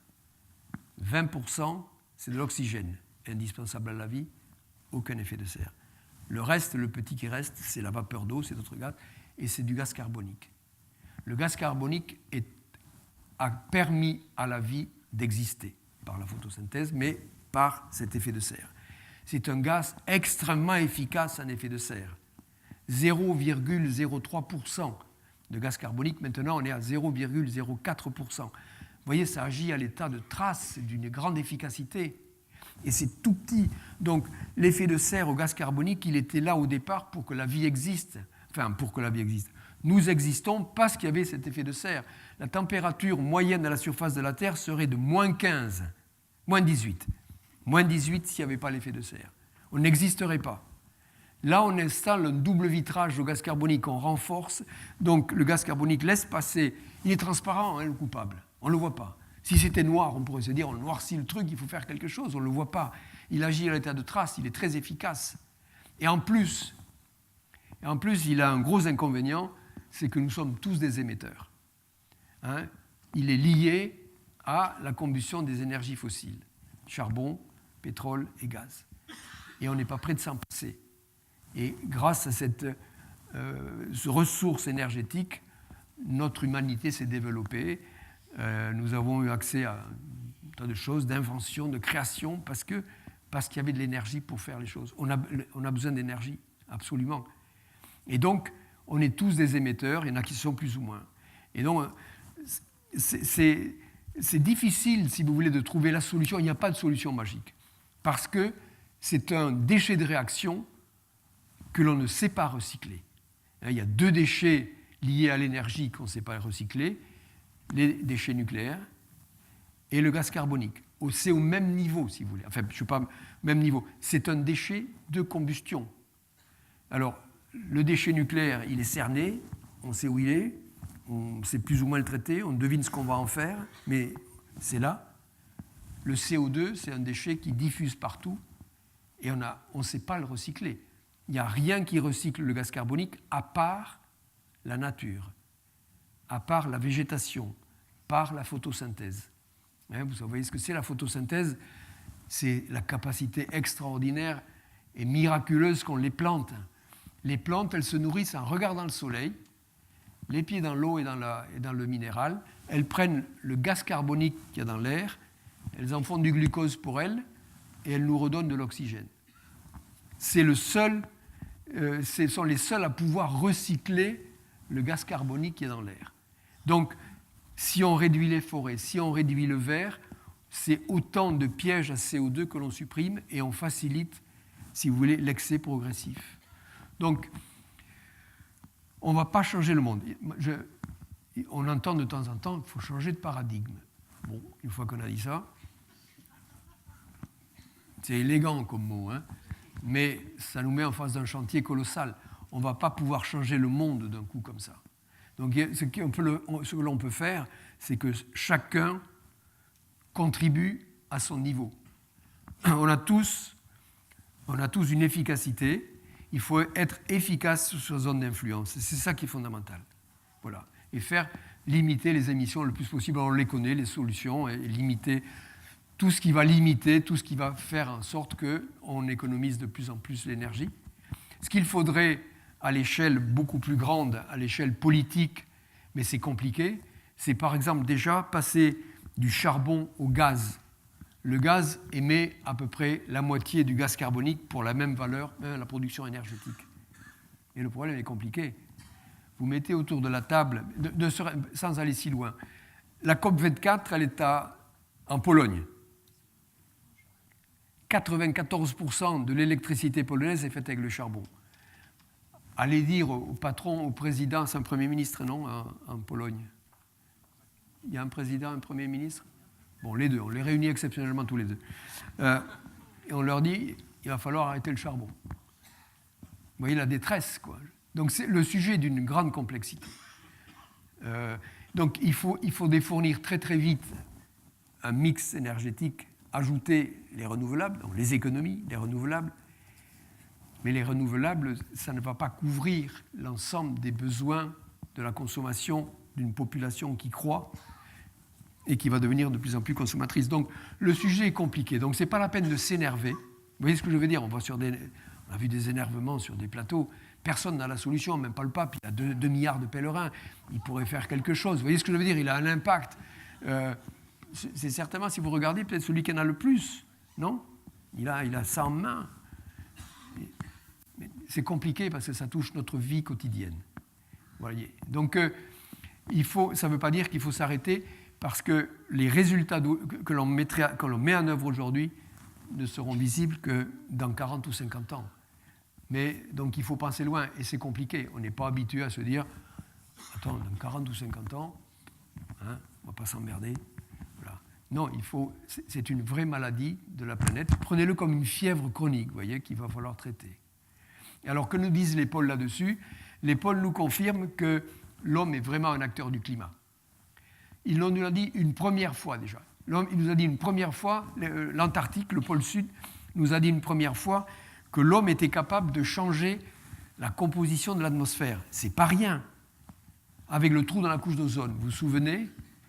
C'est-à-dire les CFC, les chlorofluorocarbones que l'on émet, qui sont dans la bombe à aérosol, dans les congélateurs, qui partent dans l'atmosphère, ils ont une capacité à détruire l'ozone dans une ambiance très froide. Surtout le chlore, les chlorofluorocarbones. Et cette zone-là, ce vortex qui est au-dessus de l'Antarctique, là, au-dessus du pôle Sud, où il fait très froid, ça érode la couche d'ozone. Et l'ozone, c'est quoi? C'est O3. C'est un isotope non, c'est pas un isotope, c'est O3. C'est quoi? Oui, l'ozone, oui, mais O3, c'est pas un isotope de l'oxygène, c'est l'ozone. Et bien, c'est l'ozone. Voilà, O3. Non, l'O3, l'ozone est un filtre à UV important. Vous voyez? Et donc, cette couche d'ozone, elle arrête les rayons ultraviolets nocifs. Donc il est évident, ce qu'on a craint à un moment donné, cette destruction progressive de la couche d'ozone, ça veut dire qu'on allait recevoir des douches d'ultraviolets extrêmement toxiques. Et donc tous les pays qui étaient autour de l'Antarctique, comme la Nouvelle-Zélande, l'Australie dans le sud, se sont commencés à se prémunir parce qu'ils recevaient des ultraviolets beaucoup plus puissants, d'une catégorie beaucoup plus nocive. Donc on s'est rendu compte avec les chlorofluorocarbones, avec le trou dans la couche d'ozone, que l'homme était capable de changer la composition de l'atmosphère. Il y avait une solution. La solution, c'est que ces produits-là, ils sont dans les bombes aérosols, dans les frigos, etc. Ils sont produits par, on va dire, 10 grands industriels de la chimie à l'échelle planétaire. Ils se sont réunis à Montréal et on a décidé qu'on arrêtait avec ça et qu'on allait trouver des produits de substitution. Ils ont d'autres défauts, mais on constate aujourd'hui, il y a eu le traité de Montréal, si vous voulez, ou la Convention de Montréal, ou un traité, je ne me souviens plus, l'accord de Montréal, ils se sont réunis. Et donc, depuis cette date-là, petit à petit, on se rend compte que le trou diminue dans la couche d'ozone. Mais ça concernait un produit bien ciblé par quelques industries de la chimie. Le CO2, c'est nous tous, c'est tout le monde. Et c'est ça qui est extrêmement complexe. Donc, oui, on sait que l'homme est capable, par ses activités, de changer la composition de l'atmosphère. 5 minutes ? Oui. Vous avez une question ? Et je termine. Voilà, c'est ça. Je prends la situation en main. Je termine. Oui, la conclusion. Donc l'homme est devenu un acteur du climat, mais on sait, je termine sur ce que nous appelle les régions polaires. C'est vrai que j'ai parlé de plein d'histoires avant, quoi. Hein. C'est très bien. Et donc, un célèbre glaciologue, Claude Lorius, qui était directeur pendant longtemps du laboratoire de glaciologie de Grenoble, avec Jean Jouzel, que j'ai vu en photo, que vous avez eu. Jean Jouzel et Claude Lorius ont travaillé sur les carottes de glace. Jean a dû vous en parler. Et donc, qu'est-ce qu'on trouve dans les carottes de glace ? Des petites bulles d'air microscopiques qui datent de l'époque où la neige est tombée, où la glace a commencé à se former. Et on retrouve l'histoire du climat de la Terre. Maintenant, ils sont à 3000 mètres, un peu plus de profondeur. Ils sont à 1 million d'années. Et on se rend compte que la Terre, elle a sa vie propre. Période glaciaire, période interglaciaire. Ça se refroidit, ça se réchauffe. Et on connaît la périodicité, si vous voulez. Et on sait que maintenant, on va vers une période de réchauffement normal sur des milliers d'années. Mais depuis 1 siècle et demi, il y a cette accélération de la température et du CO2. Tout ça, c'est lié. Donc la signature humaine, elle est là. Donc soyez efficaces sur votre zone d'influence. Je terminerai par ce que j'ai évoqué au début, parce qu'il me paraît important, sur son parcours personnel. Moi, j'ai beaucoup appris de tout ce que j'ai pu glaner dans ma vie. J'aimais les outils, j'aimais le travail manuel, ça m'a sauvé. Le travail manuel m'apporte toujours des satisfactions, faire les choses, et m'a apporté une assurance, une tranquillité instinctive. Je savais qu'avec mes 10 doigts, je pouvais toujours faire une cabane, avoir des poules, un jardin, et voir venir. Ça, c'était mon truc, et mes enfants me le disent, ils me disent toujours voir venir. Et c'était ma formation, on n'avait pas grand-chose, donc il fallait se prémunir, et j'avais toujours ce souci de ne pas dépendre, de ne pas peser à la maison, de ne pas peser sur la famille, et donc je me suis toujours débrouillé pour ça. Donc on a des potentiels en soi que l'on ignore, voyez. Et je dis ce que j'ai dit à un moment donné, on ne repousse pas ses limites, on les découvre, on est performant dans des choses que l'on n'a jamais mis en exercice. Ça, c'est une première chose. Ensuite, deuxièmement, quand on fait des choix, et je l'ai évoqué tout à l'heure, et j'y tiens, cette persévérance. Ce parcours au pôle Nord a été tellement initiatique pour moi que je me suis rendu compte que si j'avais succombé à cette tentation d'arrêter, ma vie aurait été différente. Et donc, c'était une construction, c'était un squelette qui est venu du fait que j'ai terminé un projet. Et donc, je le disais de temps en temps dans les classes, un peu moins maintenant, est-ce que vous avez commencé un modèle réduit d'avion, de bateau qui n'a pas flotté, qui n'a pas volé ? Donc, moi, je levais la main, et donc il y avait toujours du monde qui levait la main. Je dis, tu rentres à la maison, tu termines ton avion, tu le fais voler, ta vie va changer. Ta vie va changer parce que tu auras terminé un rêve. Tu vas avoir ton rêve là devant qui va se clôturer. On ne se construit pas sur des frustrations de choses inaccomplies. Vous voyez, de partir sur quelque chose qui vous emballe. On fait chier les parents, il faut que je veux ce truc-là, mais attends, ça fait le 3e que je t'achète, tu ne le termines jamais. Vous voyez ce que je veux dire ? Non.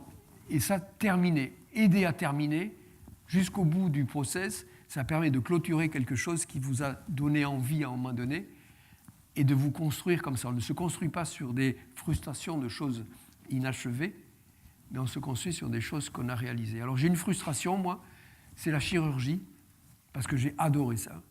Et donc je vais vous faire rire, mais c'est une réalité. Le poulet, je le découpe, mais alors, par les aponévroses, c'est une vraie dissection. C'est vrai, j'adore ça, faire des... Hein, s'il y a des chirurgiens dans la salle, vous voyez, par les aponévroses, on passe, on fait des articulations, je m'en fais. Et l'autre, vous l'avez évoqué, j'étais demi de mêlée au Castre Olympique, mais en junior B, junior A, j'ai eu un problème de santé, j'ai dû arrêter. Ça a été dramatique. Dramatique, je ne pouvais pas regarder le rugby ni m'entendre parler. Bon, depuis ça m'a passé, j'adore regarder ça. Je connais bien votre équipe, enfin, comme tout le monde qui suit le rugby. Et donc c'était pour moi un plaisir de venir aujourd'hui à Clermont-Ferrand et de vous transmettre ce que j'ai appris. Merci.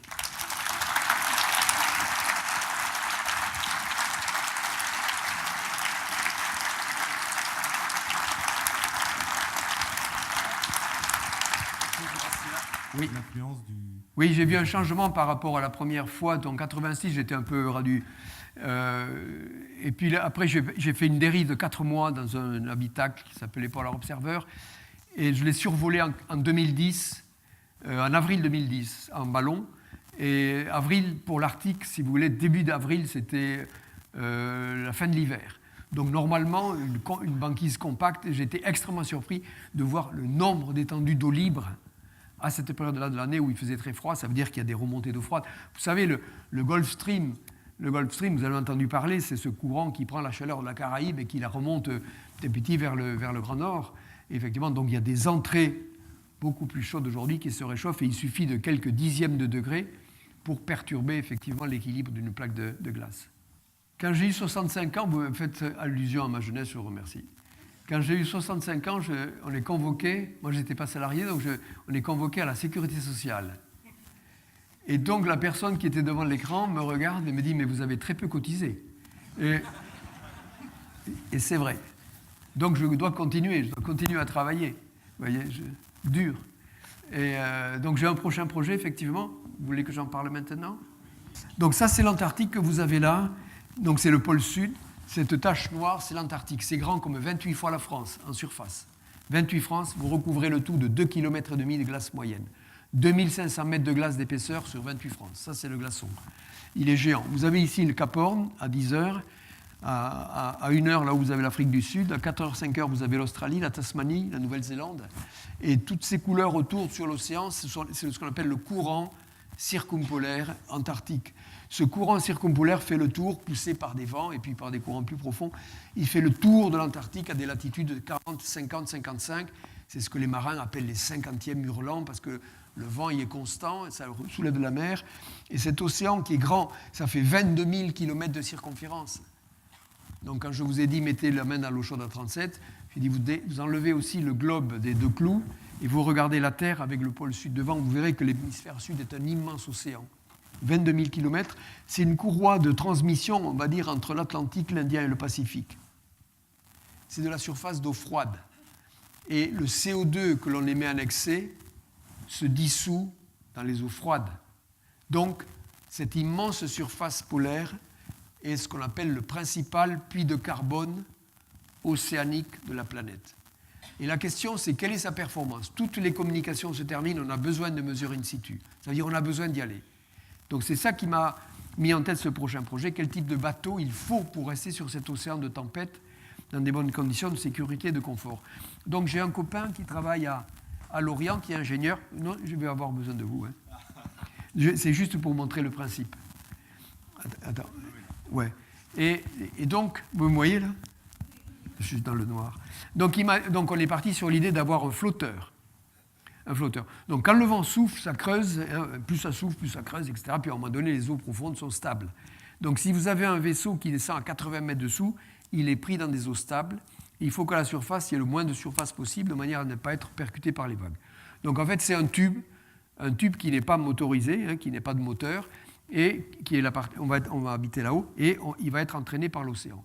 Donc il m'a dit, il y a un bateau comme ça qui existe aux États-Unis qui s'appelle le Flip. Vas-y, on lance le Flip, c'est le numéro 2. Mais je suis très impressionné parce que c'est un grand professeur à Londres sur l'astronomie. Il connaît les par la taille déjà, et connaît les galaxies. Voilà. Donc ça, c'est le SCRIPS, un centre océanographique sur la côte ouest des États-Unis, à San Diego, en Californie. Alors, on peut enlever le son.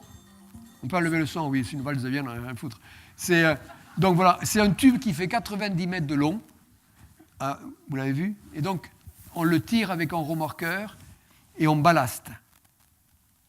On remplit des réservoirs d'eau de mer et il va passer à la verticale doucement. Il ne coule pas. Hein? Ça dure une vingtaine de minutes, comme c'est écrit en bas. Et c'est les marins, l'US Navy qui a construit ce bateau en 1960. C'est un navire espion. C'était pour écouter les sous-marins dans le Pacifique. À 80 mètres sous l'eau, vous avez le silence. Ils avaient des hydrophones. Et ils dérivaient dans le Pacifique, ou alors il était à l'ancre et il écoutait les sous-marins. Donc, je suis allé à San Diego, je suis resté 2 ans. J'ai travaillé beaucoup avec les ingénieurs du FLIP pour faire le Polarpod. On peut y aller. Numéro 3.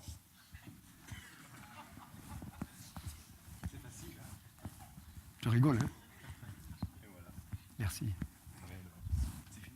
Oui, c'est fini, ouais.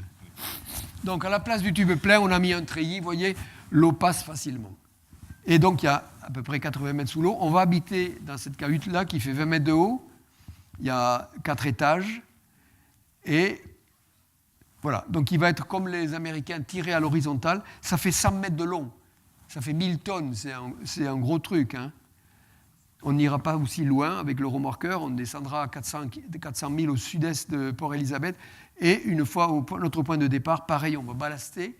C'est-à-dire il va passer petit à petit à la verticale.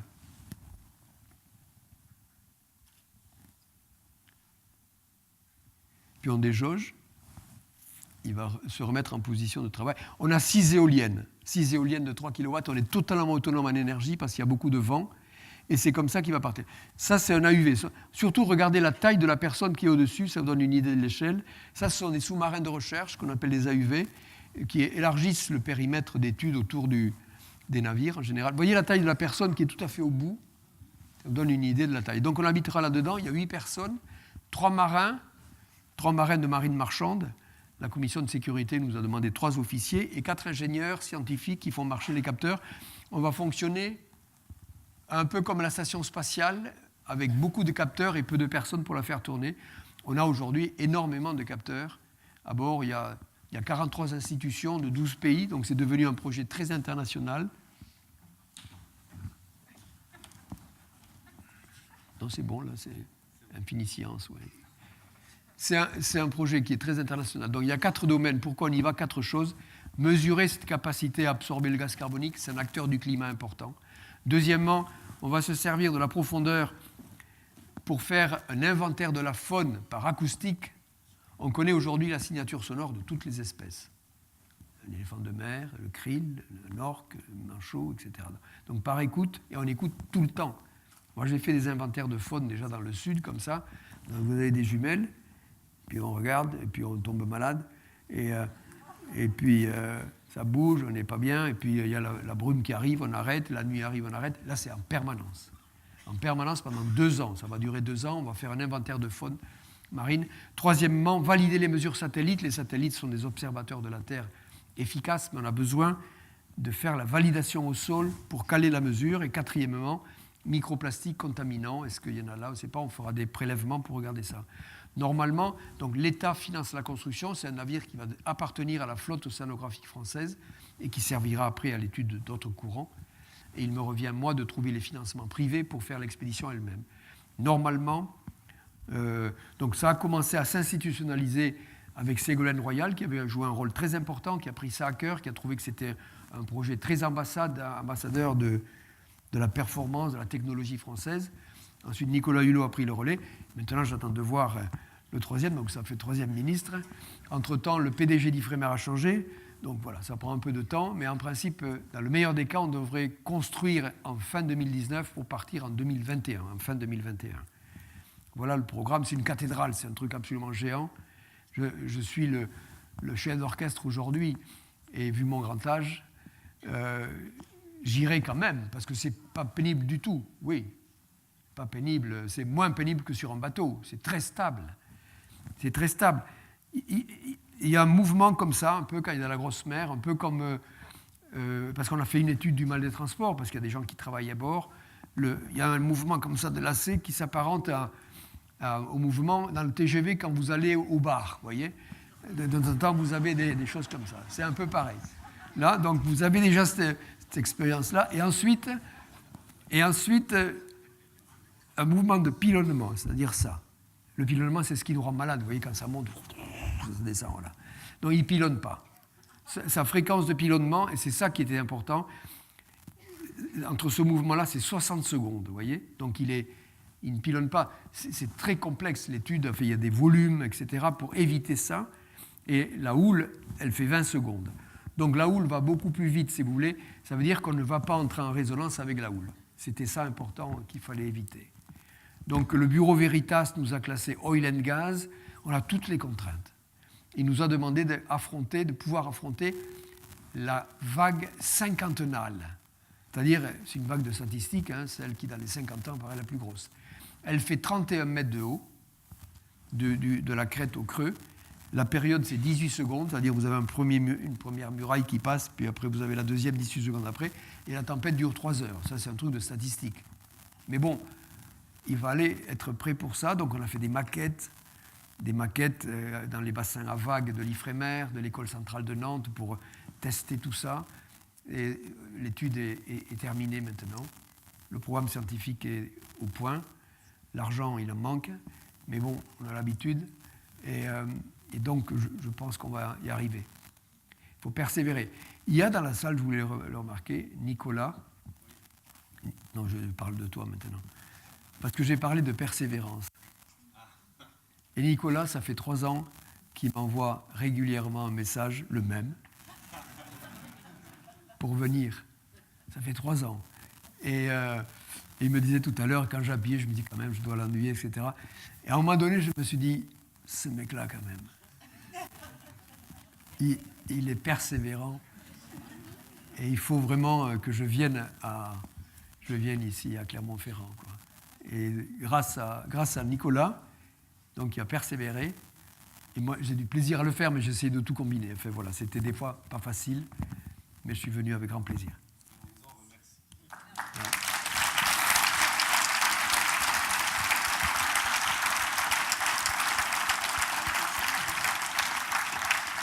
Et s'il y a une question, mais il faut qu'elle soit bonne, hein.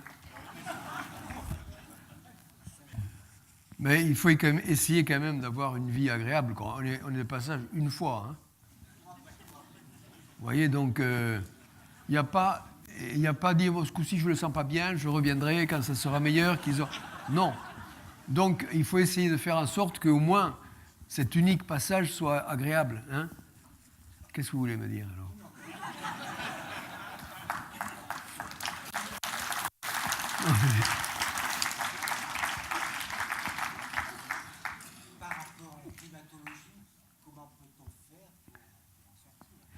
Ah, comment faire pour en sortir? Il me semble que j'ai évoqué tout à l'heure que c'était un problème complexe. Chacun doit être efficace sur sa zone d'influence. Vous voyez? C'est la base. Je peux vous raconter, on va changer de paradigme, ça va être la fin du monde si on ne fait rien. Bon, so what? Vous voyez? Vous allez prendre la voiture, rentrer à la maison, vous allez émettre du gaz carbonique. Le gaz carbonique que vous allez émettre ce soir sera recyclé dans 50 ans. Bon, vous voyez, donc ça veut dire qu'il faut limiter. Donc ça veut dire qu'il faut essayer d'avoir des comportements. On n'est pas les pires, vous voyez. La difficulté, c'est que le monde tourne au charbon. La Chine marche au charbon, l'Inde marche au charbon, on l'a évoqué, la Pologne, l'Allemagne marche au charbon. L'Allemagne aujourd'hui achète le charbon aux États-Unis qui est passé au gaz de schiste. Et donc ils ne se servent pratiquement plus de leur charbon. L'Allemagne a repris l'exploitation. C'est ça qui est... mais c'est démoralisant, je suis d'accord avec vous. Mais bon, vous voyez ce que je veux dire quand même, il faut essayer. Moi, je suis né en 1946 et ce qu'on me raconte, c'était pas bon quand même, quoi, hein. Et cette suspicion permanente qu'il y avait dans la population, qui a collaboré, enfin, c'était épouvantable, quoi. Mais c'était mon enfance, vous voyez. c'est l'innocence de l'enfance. Donc je pense qu'il faut conserver aux enfants cette innocence. Il ne faut pas faire des enfants les ambassadeurs de nos inquiétudes. C'est à nous de nous débrouiller, à leur expliquer que c'est compliqué peut-être, de leur faire une éducation, mais ne pas leur saboter la planche tout de suite, quoi, vous voyez. Parce qu'on a des ressources, je l'ai évoqué tout à l'heure, et je n'ai pas forcément un tempérament optimiste, mais je suis réaliste. Je suis réaliste, je vois bien qu'on est en train d'évoluer vers un environnement qui risque d'être complexe. On ne sait pas où on va, quoi. Hein. On ne sait pas où on va. Je voulais que je vous en raconte pour sortir de cette histoire dans laquelle vous m'avez mise, là.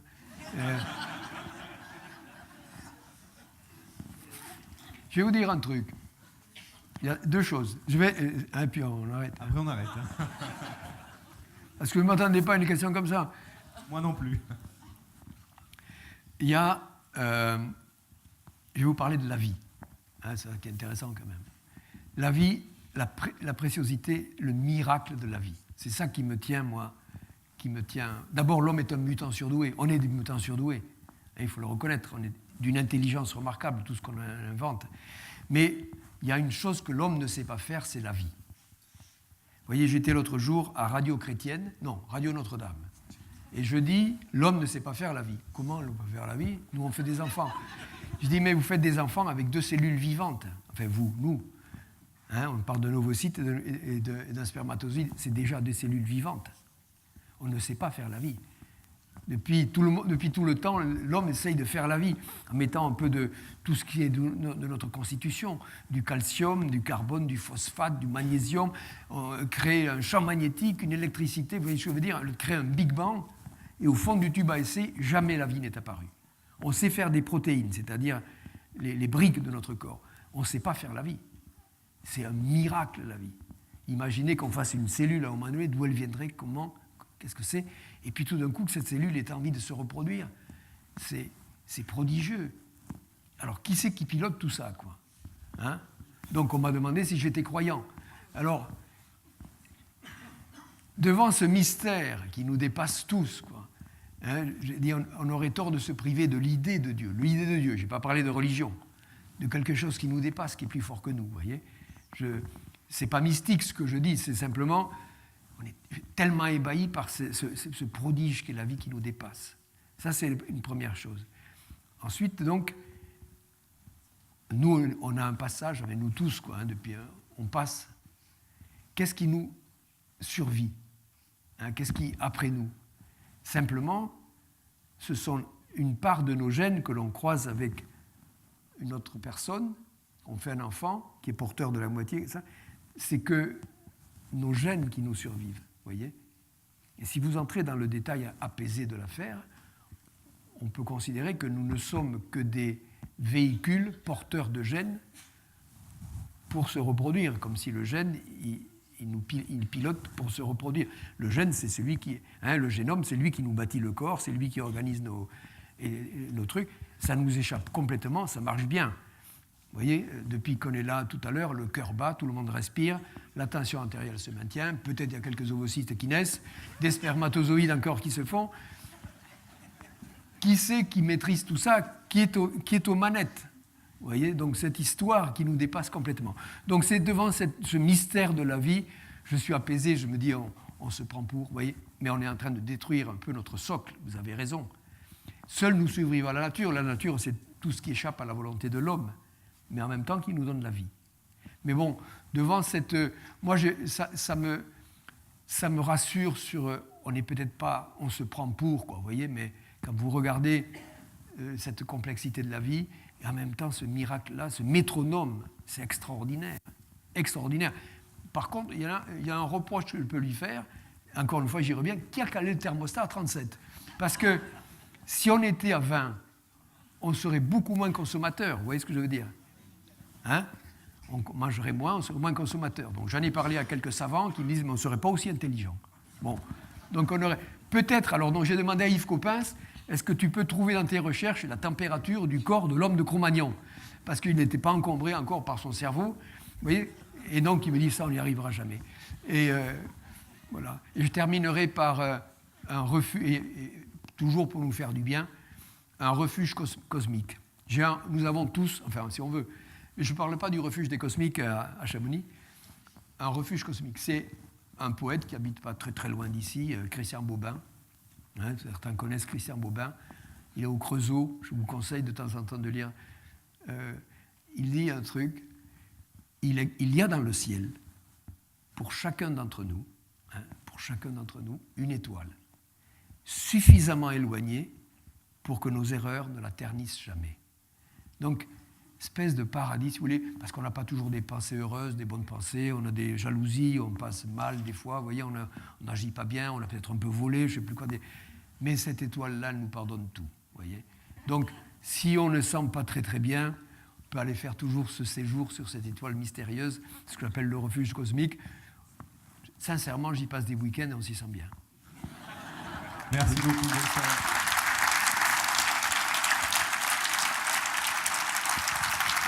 C'est fini.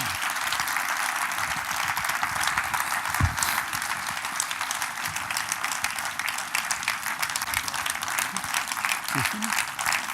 Merci.